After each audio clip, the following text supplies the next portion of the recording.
and how deeply opposed I am to any kind of bias, whether it's homophobia or racism, continued use of the Indian symbol, gender-based violence.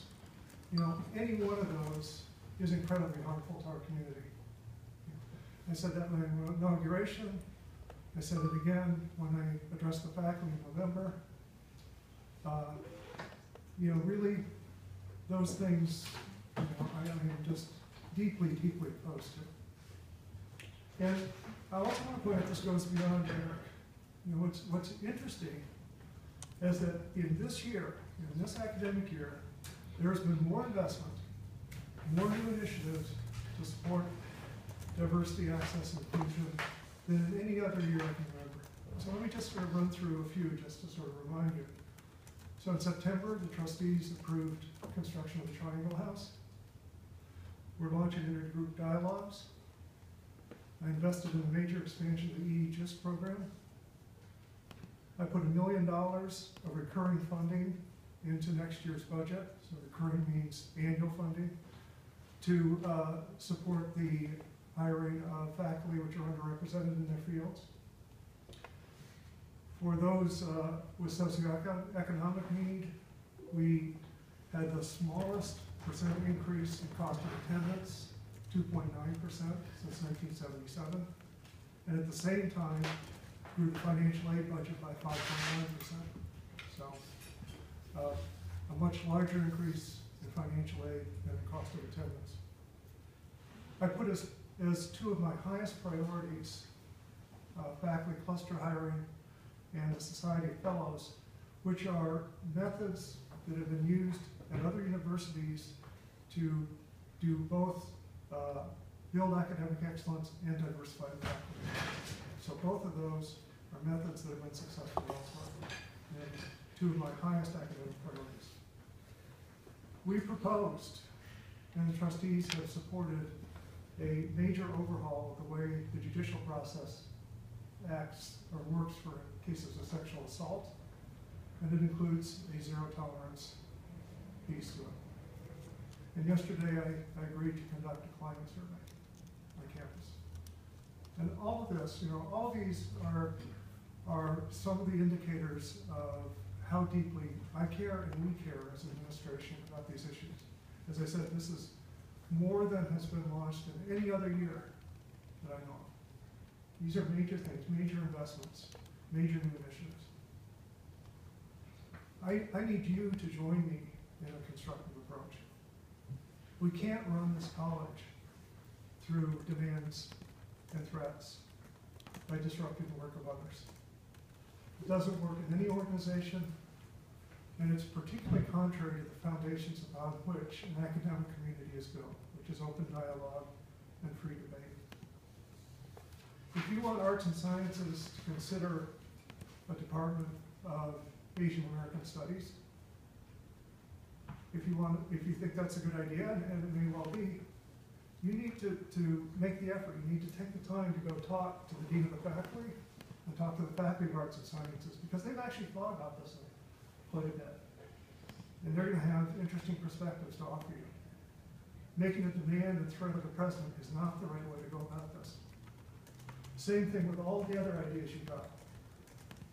Outstanding ideas. I know you put a lot of time into it, but what you need to do is now make the effort to go talk to the people who are most experienced, who are closest to all these things, hear what they have to say, hear what their perspectives are, hear what their thoughts are and their ideas. So I guess I'm here to, first of all, say how deeply I care about the issues that you're bringing forward, and second of all, to challenge you to engage in a more constructive process to bring about the changes that we all want on campus. So are you ready to go through the freedom budget point by point now? I am not going to respond to demands. I said demands and threats are not the way to run the university.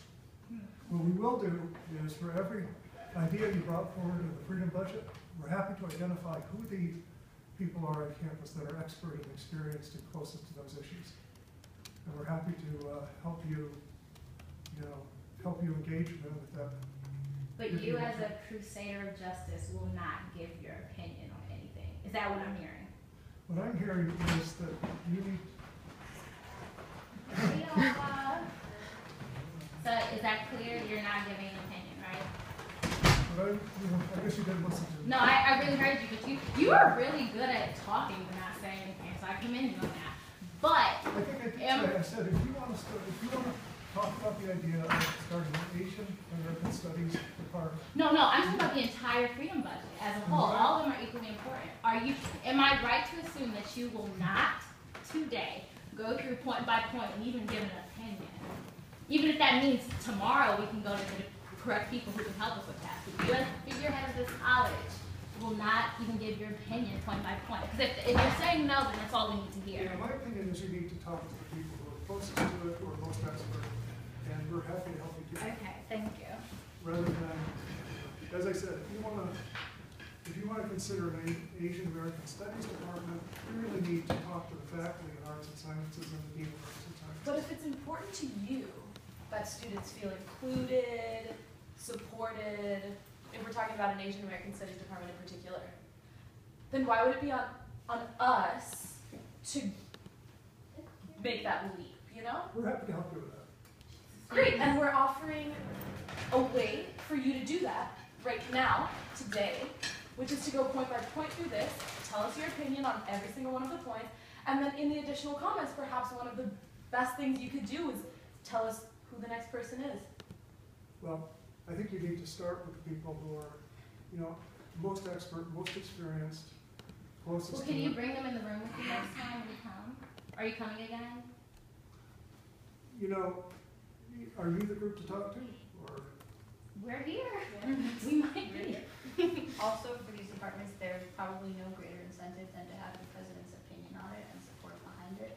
That's literally all we've asked. We just want We your just want opinion. your opinion. You ain't even gotta You do can commitments literally today. make- Give and us your this- opinion and we'll be cool. And this, but seriously, there's no disrespect to you at all, President Hanlon, but we feel that if we had your opinion and if we knew where you stood on the issues that we feel as students are very important to the institution, then that would allow us to know where the college is moving forward. We're not asking you to end racism.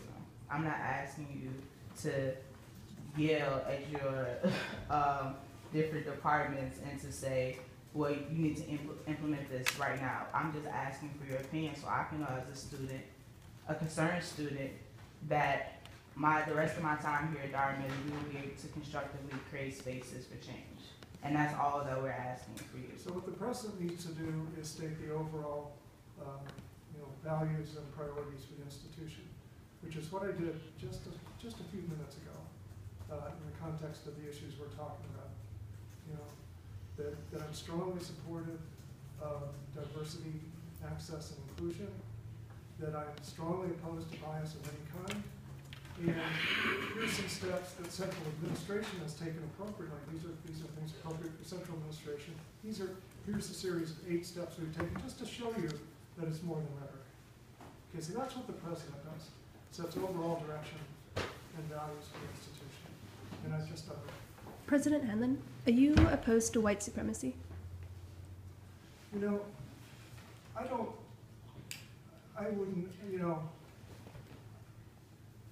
I wouldn't know what that term meant. I'd have to understand deeply what that term meant. Are you willing to do your homework and find out what it means?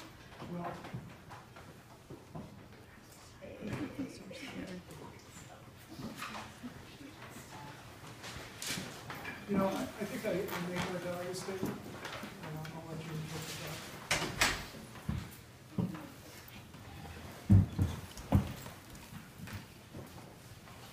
So again, I challenge you to take a more constructive approach, and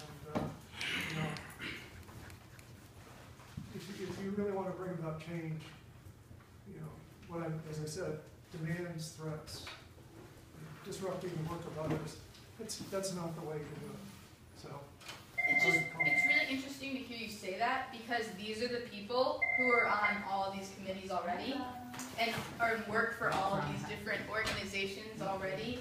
And so what you're telling us is we should keep doing the same thing and hope that just changes like some magic time this time. And so after, for most, I mean, a lot of us, we're 14, we've been here for 4 years, we've done this for 4 years, right? So it seems like it might be a moment for something a little bit more drastic. Well, you don't think the 8 things I listed were steps forward? They are, but most of them have been in place or been fought for. No, they're all new. The Triangle House is a good example of something that's been fought for a long period of time, and finally, as the campus climate finally erupted, was finally passed. So that is one example of something that's been in place or been talked about for several years. Well, And the to others add on are, to that, a lot of that has happened after a whole lot of other incidents have happened.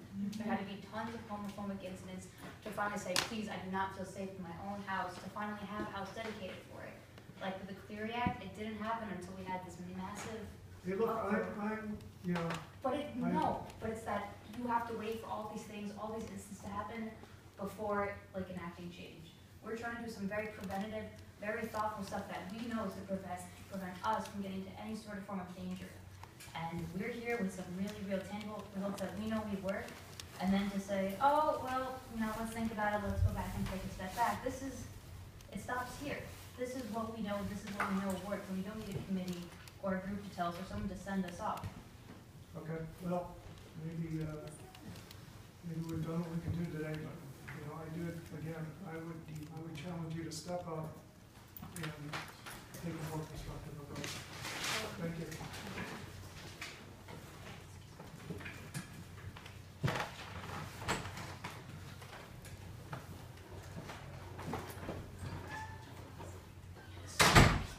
Who are you?